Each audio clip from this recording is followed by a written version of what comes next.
let's begin by coming into ourselves and into the moment and just honoring this day and this space.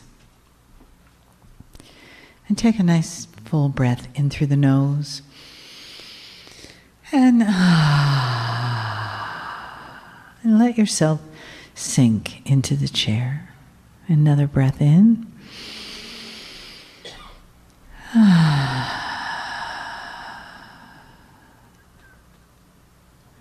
And feel your body softening and relaxing, tension just melting away. And one more breath in.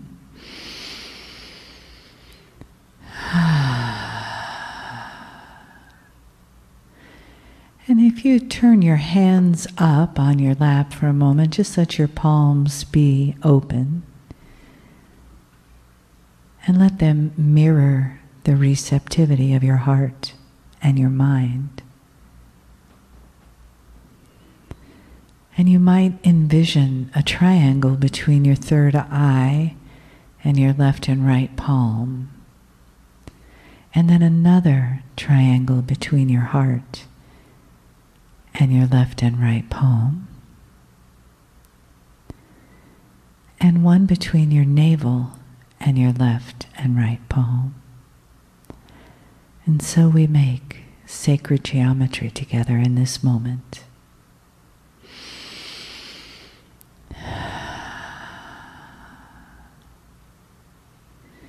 Bringing in through the crown of the head the beautiful golden light of the divine. Inhale through the crown of the head and exhale through the first, second, and third triangles into your feet, into the beautiful earth. And again, bringing in that golden light into the triangle of the heart. Bringing in the golden light into the triangle of the third eye, the pineal consciousness, the Christ consciousness. And inhaling again into the center of your body, the golden light. And just let the energy out through your feet into the beautiful Gaia that supports us, who we rest on, who we travel on, who we are born on, and where we die, where we leave this life for the next. And we are suspended in these pyramids of sacred golden geometry between heaven and earth.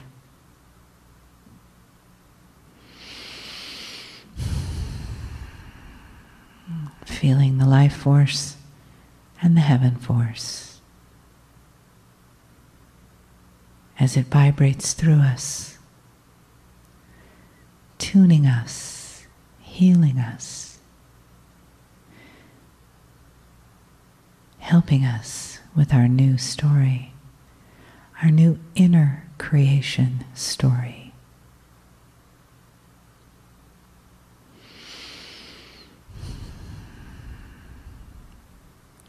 And we know that we are awakened as we make this connection. We are healed. We are suspended as we have asked between the Heavenly Father, the Earthly Mother. We are the molecules floating in the form of a human, dancing together on the strand of our DNA, echoing and vibrating change, enlightenment, connection to the greater God Self.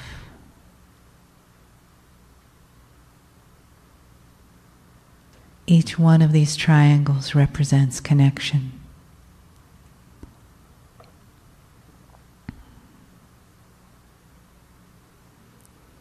And they are given to you in this moment with special love from the all that is, from the one I am consciousness that we all share, that humanity shares, the point of connection between us all. The I am always. I am perfect, I am whole, I am complete. I am God. The one is who I am.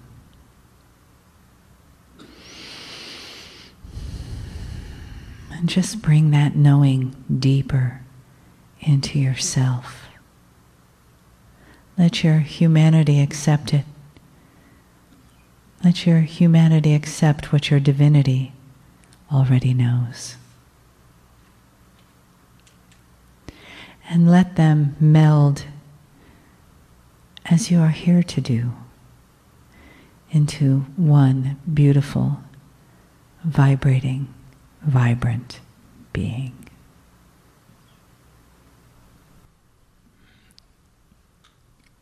Greetings, dear ones. I am Kryon of Magnetic Service. One of the questions that has been asked in the past, in the original days,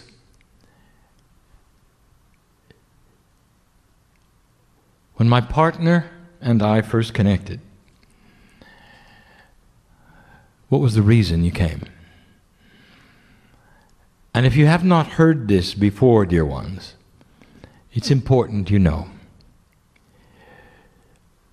For the potential consciousness that humanity was heading in was going to rewrite the history and rewrite the potential of history and change the prophets of history of everything that would follow. Spirit, what you call God, is supposed to know everything.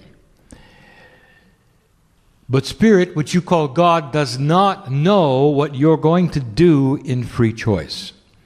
And that is why you have called this a test. And it's not a test of your humanism, and it's not a test of your soul, and it's not a judgmental thing. It's a test of the planet. And you are a part of that. Consider yourselves those in expression in white coats, performing the experiment with the consciousness that you come in with and the complexities that you develop over time. If left alone without the knowledge of who you are, what would happen on the planet? For you to go into 3D and stay there, where would it go? Where would the vibration of this earth go with humanity if you didn't know what I know? And so it's the test of the consciousness of earth, of you, and it's a fair one. And it's what you do. And I arrived because of what you did. And there were many like me. And I wouldn't have come otherwise.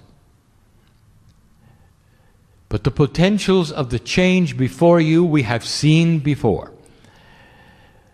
And in the last 24 years, all of the information given in love, never conflicting, were to alert you to what you're doing now,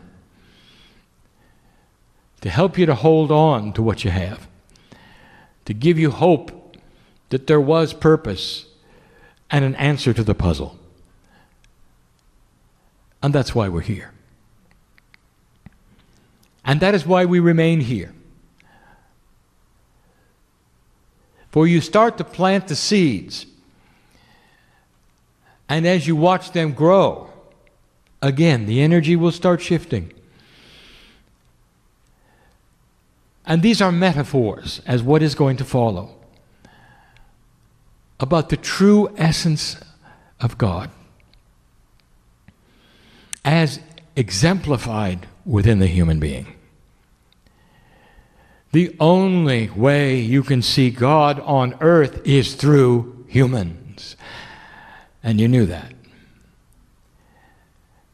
And so it is in your revelations as old souls and light workers that carry the visualization and activation of the perception of the divine.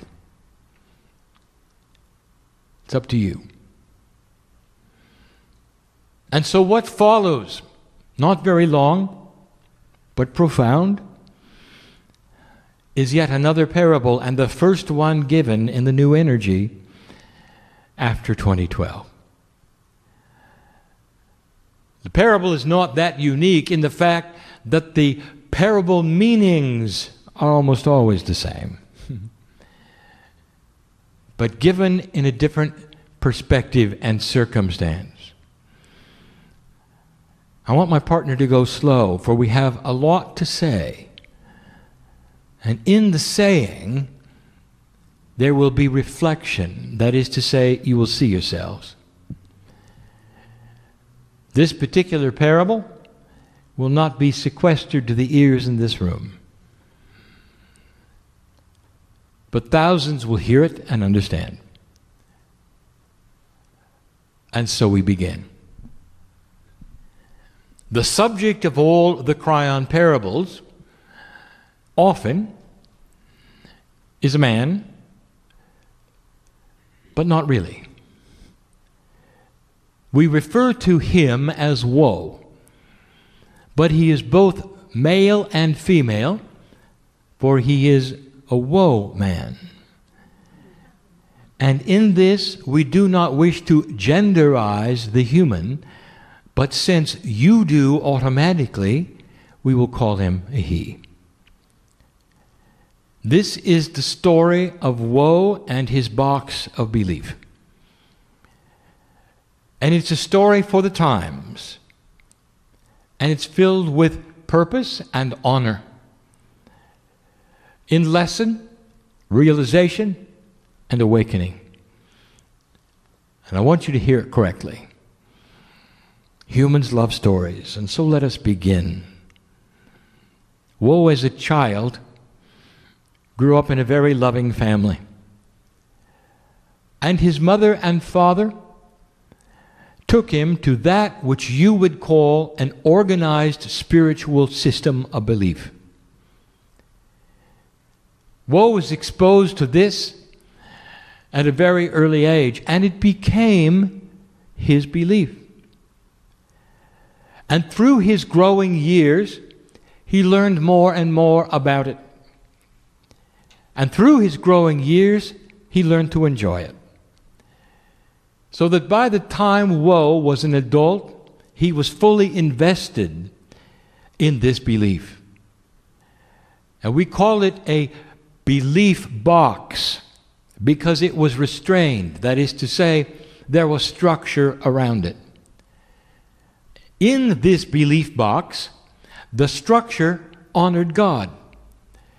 The structure is often necessary for humanity to create a system where things make sense for them.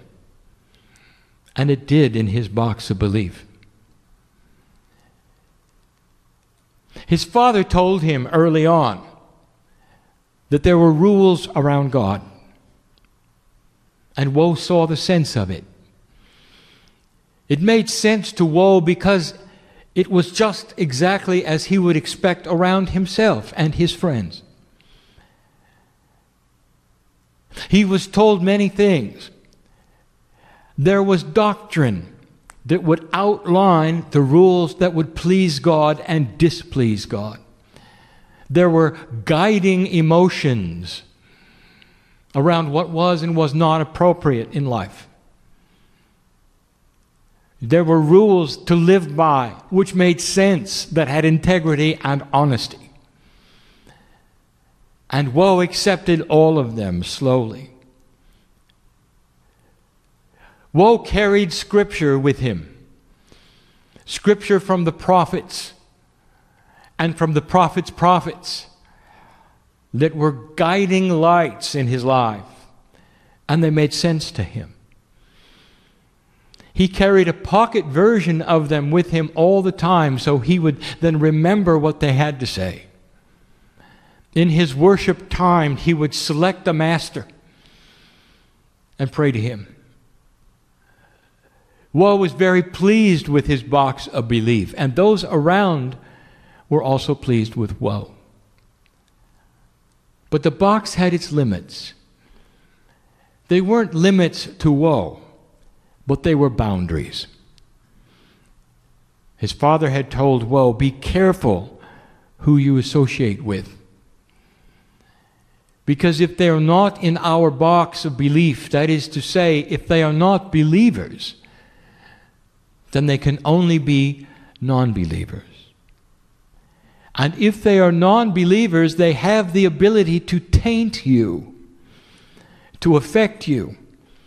They may even take you out of your belief system, and they are dangerous. And Woe always wondered who these were. As a child, he never saw them. All he saw was his playmates. But as he grew, he understood what his father said. Eventually, Woe, who lived in the Midwest of the United States, in a small town, with farming parents, found his niche, what he wanted to do. Woe was a structured man. He loved numbers. And so he became what you would call a numbers specialist or a bookkeeper, working in a small business in the small town. A 50-minute drive every day took him into town from the farm he had grown. And that's where Woe met the ones that his father had warned him about. The associates that he worked around in the small cubicle office, surrounded by many men and women. And he realized they were different. And he was cautious and he was careful. And he didn't understand why they would want to say the things they had to say and take the name of God in vain. He didn't understand the promiscuity that he saw. He didn't understand the dishonor for God that he saw in the personalities. He didn't understand the drinking that went on. He didn't understand the things that were so obvious not of God and not in his box. And he would retreat to those of like mind and sit and worship and sing the songs that were so beautiful about the glory of God. He was taught about evil, and he was taught about a concept called sin. He was taught that those who did not believe in his box would not make it to meet the very God that he loved. And it was reasonable thinking. For those who would violate the rules of society, they don't make it either.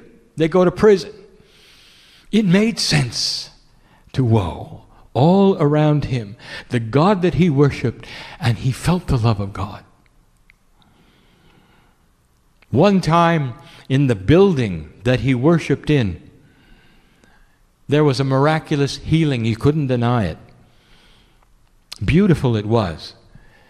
Someone he had known for a very long time with a disease that crippled them got up and walked and never had a chair again. It was the crippled chair.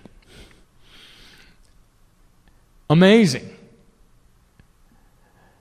And the leaders of this worship organization pointed to that and said, this is proof that our box is the right one. For we have God in our box. And then the admonition started to Woe, do not look at any other boxes of belief, because they don't have what we have. Their form of worship is incorrect according to our doctrine. And they would refer to the verses in the Scripture as proof that they had the right God. And the other boxes were misled. Some of them might even be evil. And this was his life.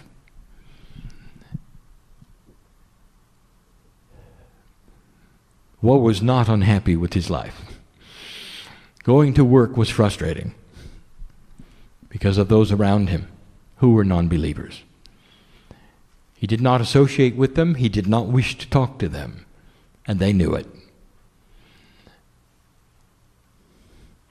And then it happened. How do I describe this to you in a way that you can understand, human being? So I'll give it to you as it occurred. About 3 p.m, when everybody was at their desk, and he was consumed with the numbers, they barely heard it coming. The tornado struck like a fast freight train.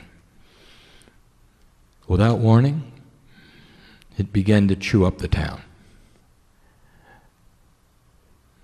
At the outskirts of town, they heard it. There was no time to do anything. It was so fast, so big.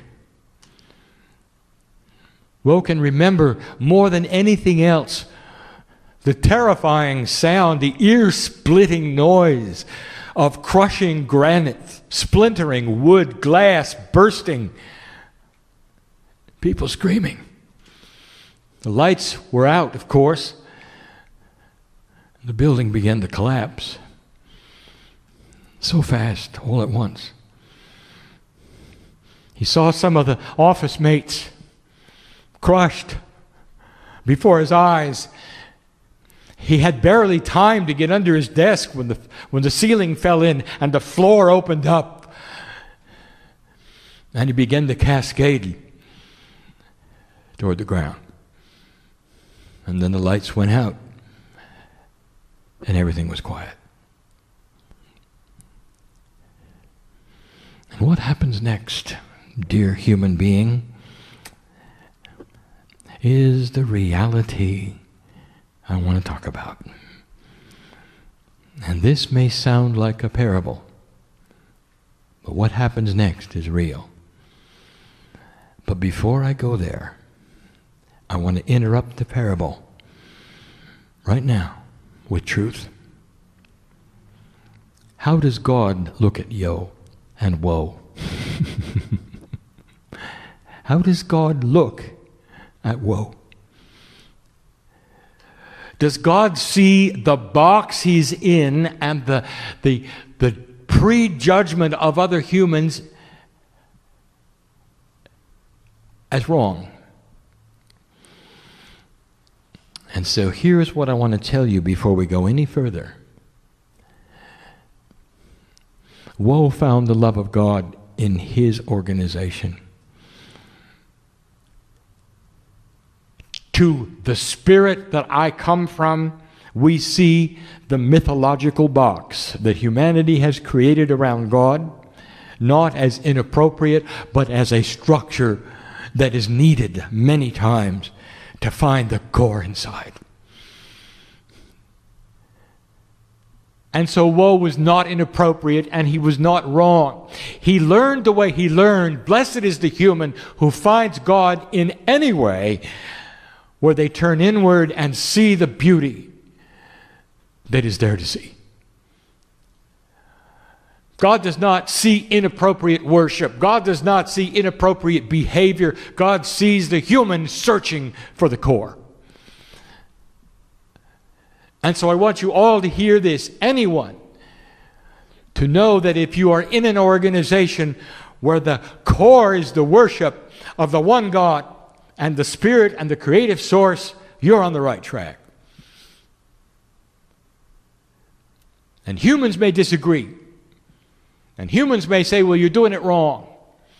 And humans may say, well, you're missing the point. Humans may say you're not supposed to put God on a pedestal and bow. I want to tell you something. That is the beginning source of realization of who God is. And some of them being human beings, must walk before they can run. And it's part of the process. And I have a room of old souls who have walked many times, have been part of this kind of thing many times, have gone into battle many times because of doctrine. And now they sit in the room wiser and mature because of it. And now they don't need a structure or a box. So I want you to understand, before we go to the next step in this story, that there is no judgment ever of the search for God. Everything went black except for the music. Woe began to hear music. How do I describe this? It wasn't music. That requires ears. And Woe had no ears at that moment, because where he was, he realized he wasn't alive, or wasn't alive as he knew he was alive. There was something odd going on. He was in a place, not a tunnel. It wasn't a cave. It was a path. A pathway that opened where all there was darkness around him, but he could hear the music. And the music wasn't really music. It was energy of sonority. And he recognized a piece and a part of it. And it came with an emotion, a feeling, a perception. It came with light. It was like all of the stars in the galaxy were singing a harmony, structures of sonority he had never heard, and yet he knew the tune.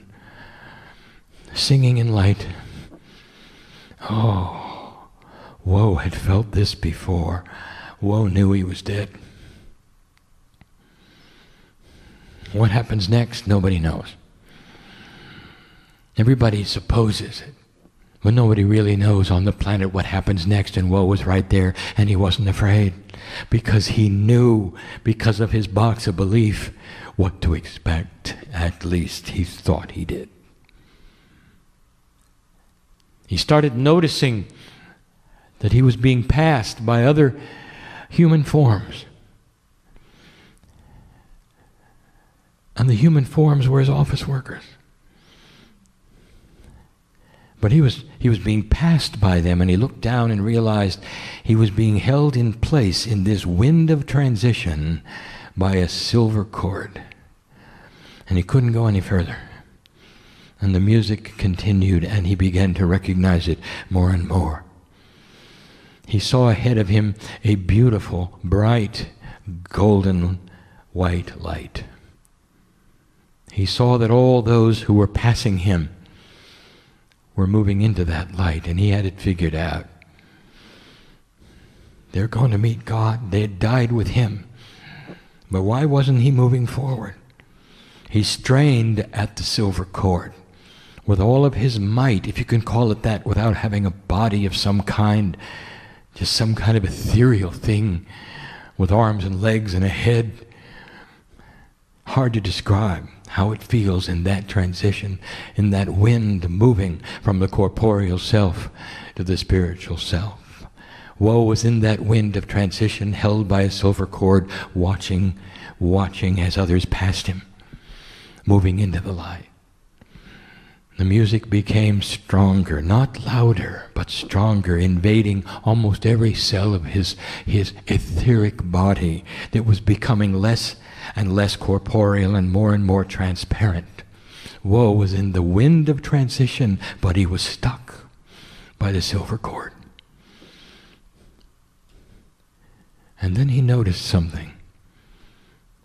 Every single human form that was passing him glowed in an odd way. Inside each one of them, there was a glowing object with a pattern. A pattern that he recognized, and yet he didn't recognize. It wasn't a symbol, it wasn't a number, it was a pattern. A beautiful light pattern inside every single one of them. And everyone had one. The light at the end of this seeming tunnel, which was not a tunnel at all, was growing brighter. He was not getting any closer to it, but it was growing brighter. He could hear or feel or perceive the music now, and he knew what it was.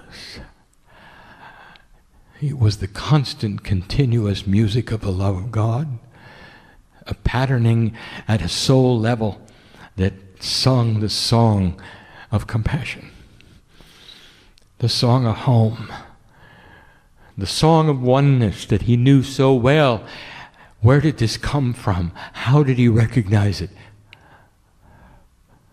And they continued to pass him.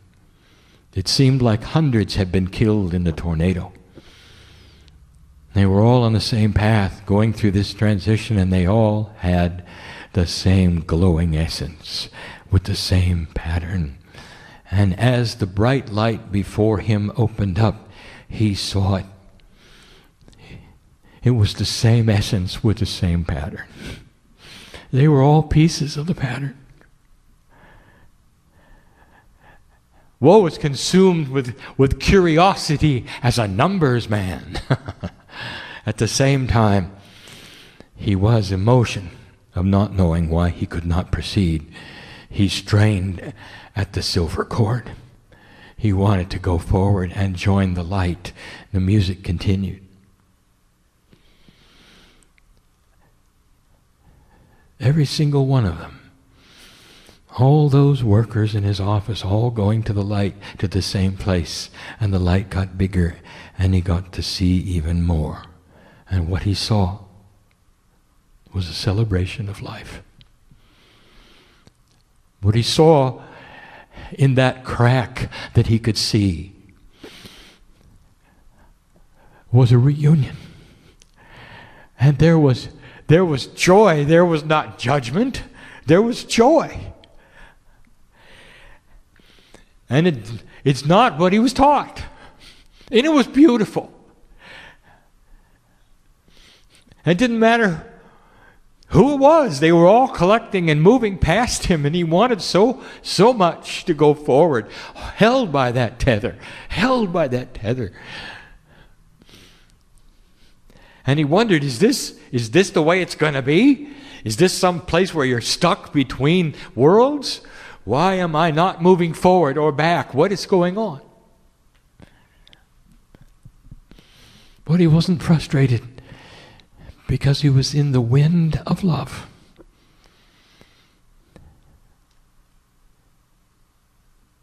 Woe awoke in the hospital, surrounded by his family, and realized what had happened. He had been in a coma. Now we stop the parable again to explain that Woe had just had what has been called by humanity as an NDE, a near-death experience. We rename that, by the way, NLE, near-life experience. No one comes back from an NDE and recovers. They come back changed. No human can go into the wind of transition, even temporarily, without being affected at the corporeal essence level. Something happens to them. It's difficult to explain, but when you're in the wind of transition, you're changed. And the longer you're in the wind, the more changes occur. The very essence of your awakened spirit expands. It's like every moment in the wind is like another lifetime of wisdom that you live and you see.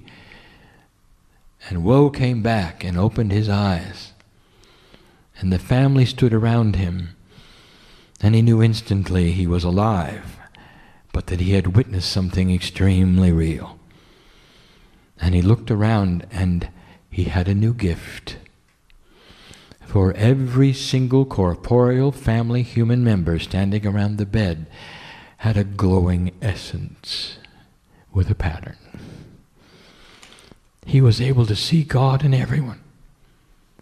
They celebrated his life, and eventually he healed. And the first time he got up and went into the room with a mirror, he saw it in himself. The glow was there, the pattern was there. He looked at the doctors, the nurses. He went out on the street, and they all had it. Now what happens next may surprise you. Woe could have done anything at this point because Woe had knowledge beyond his box of belief. In fact, it conflicted with his doctrine. It conflicted with an idea of a judgmental God. It conflicted with the rules. To confirm it, Woe did something he never told anybody about. When nobody knew where Woe was, Woe visited another box. He visited the one that his leadership had told him was the worst. And he went in and sat. And what he saw, he already knew. They all had the essence, they all had the glow, and they all had the pattern. And he didn't recognize the songs that they sang, but they were about the love of God. And in this place, he saw crutches that were hung in certain places to represent the healings that occurred in the box, and he knew what he was looking at.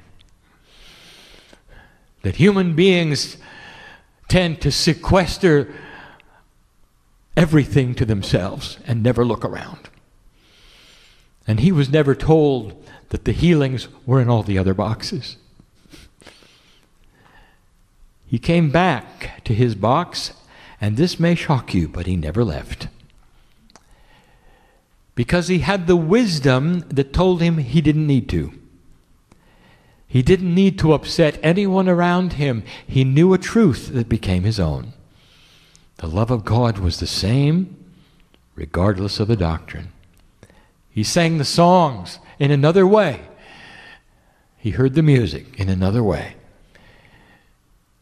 And those around Woe saw God in him in another way. Because of the experience that he had had, he was able to share with him the beauty of what it was like to transition to the other side, to give them hope so that there would be no sting of death. He never told them the whole story. He didn't have to. There was no reason to, because they were all seekers and searchers. When Woe was in the wind of transition, he had heard a voice. And he'll never forget it. And the voice spoke to him with his name as he was struggling against the silver cord. And the voice said, Woe, when it's time, you'll be here too. Until then, celebrate the majesty of what you've seen in every cell. Because God is in you. And this is what he carried. And there was no instruction from the light to go back and evangelize it. And there was no instruction about telling everybody they were wrong. And there was no instruction to change anything but himself. And he lived his life in that fashion. He never upset the apple cart for those around him. He only showed God in himself.